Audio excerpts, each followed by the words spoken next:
नमस्कार, आप देख रहे हैं लोकमंच न्यूज और मैं आपके साथ प्रियंका राजपूत। बात करेंगे लखनऊ की। कांग्रेस प्रवक्ता पंकज तिवारी ने बीजेपी पर बड़ा हमला बोला है।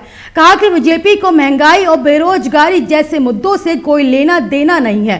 बीजेपी सिर्फ धर्म की राजनीति कर रही है। लोकमंच न्यूज के UP bureau chief Asif bag से खास बातचीत में कांग्रेस प्रवक्ता ने और क्या कुछ कहा, सुनिए। 2022 यानी लोकसभा का चुनाव अभी काफी दूर है, लेकिन सभी राजनीतिक दल अब लगातार जनता के बीच जा रहे हैं। खासकर अब महंगाई, बेरोजगारी के बजाय ऐसे मुद्दे उछाले जा रहे हैं कि जिससे उनकी 2024 की नया पाल लग सके। हमारे साथ मौजूद हैं कांग्रेस प्रवक्ता पंकज तिवारी जी, जिनसे बात करते हैं कि जिस तरह से राजनीतिक माहौल चल रहा है और खासकर बीजेपी अब अभी से चुनावी समर का माहौल पैदा कर रही है, तो कांग्रेस की क्या स्थिति बन रही है? देश के अंदर कांग्रेस जो है, अभी राजस्थान में 9 संकल्प चिंतन शिविर हुआ। उसमें युवाओं, महिलाओं और देश की जो आर्थिक स्थिति है उस पर बहुत अलग अलग कमेटियों ने बहुत गंभीरता से चिंतन किया, मनन किया। ये देश जा कहाँ रहा है? आज देश को जब जरूरत है कि बच्चों की पढ़ाई के लिए, युवाओं को रोजगार के लिए और देश की आर्थिक स्थिति के लिए, महंगाई पर, तो जो सरकार है वो इन पर बात नहीं करना चाहती, क्योंकि ये उनका सब्जेक्ट नहीं है। कभी भी देश की उन्नति उनका सब्जेक्ट नहीं रहा है। पार्टी और एक विचारधारा है, वो उनका अपना एजेंडा रहता है और उस एजेंडे पर भारत की सरकार काम करती है।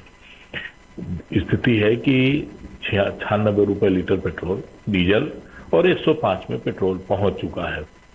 देश की जनता महंगाई से त्राह त्राह कर रही। उस पर बात करने के लिए, उस पर काम करने के लिए सरकार के पास समय नहीं है। सरकार केवल 4 लोगों पे काम करती है, अंबानी, अंडानी, अपनी पार्टी और एक उनका है ध्रुवीकरण की राजनीति, हिंदू मुस्लिम। इसके अलावा इस सरकार का कोई एजेंडा नहीं है। ईश्वर न करे, लेकिन लगता है कि भारत श्रीलंका बनने की तरफ बढ़ रहा है। ऐसा नहीं लगता कि जिस तरह से महंगाई बढ़ रही है, जनता पस्त है लेकिन आवाज नहीं उठा रही। वहीं दूसरी तरफ अगर कांग्रेस की बात करें तो कांग्रेस भी सत्ता पक्ष के आगे पस्त नजर आ रही है। कहीं कोई एक्टिविटी नहीं दिखाई दे रही। लगातार जो है ग्राफ कांग्रेस का देश में नीचे गिरता जा रहा है। क्या वजह मानते हैं? देखिए, कांग्रेस जो है वो न पस्त है और न थकी है, न निराश है। कांग्रेस जनता के हितों की लड़ाई, आप उत्तर प्रदेश ले लीजिए, देश ले लीजिए। अगर इस देश में विपक्ष के नेता पर कोई लड़ रहा है इस सरकार से किसी भी तरह की, तो या राहुल गांधी लड़ रहे हैं। और उत्तर प्रदेश में जितनी भी घटनाएं हुई, दुर्घटनाएं हुई, जो सरकार पर आयोजित घटनाएं थी, प्रियंका गांधी ने डट कर उनका मुकाबला किया है। ठीक है कि फिर ध्रुवीकरण हुआ और 2 लोगों के बीच में ध्रुवीकरण की वजह से कांग्रेस सत्ता के लिए अपनी विचारधारा से समझौता नहीं कर सकती।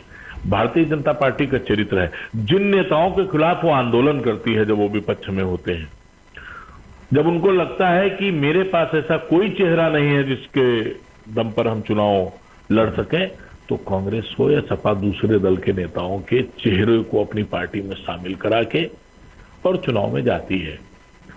मैं तो ये कहूंगा कि भारतीय जनता पार्टी का कांग्रेसीकरण हो रहा है।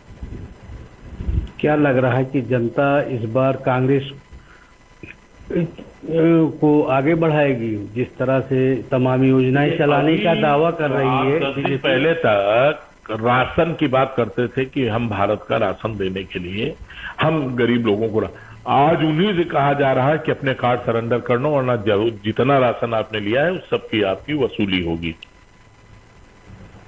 जो कॉलम उन्होंने दिया है कि मतलब कार्ड सरेंडर करने का, उसको आप ध्यान से पढ़िए। आज ऐसा कोई भी मजदूर भी नहीं है जो कि जिसके पास मोटरसाइकिल हो। अब जिसके पास मोटरसाइकिल होगा उसका कार्ड निरस्त हो जाएगा, तो लोग बचेंगे ही नहीं। उसका कारण यह है कि अब की किसी ने भी इतना भ्रष्टाचार था क्रय केंद्रों पर, इनकी सरकार ने इतना किसान परेशान हो चुका था कि उसने क्रय केंद्रों पर गेहूं दिया ही नहीं। तो अब ये बांटेंगे कहां से?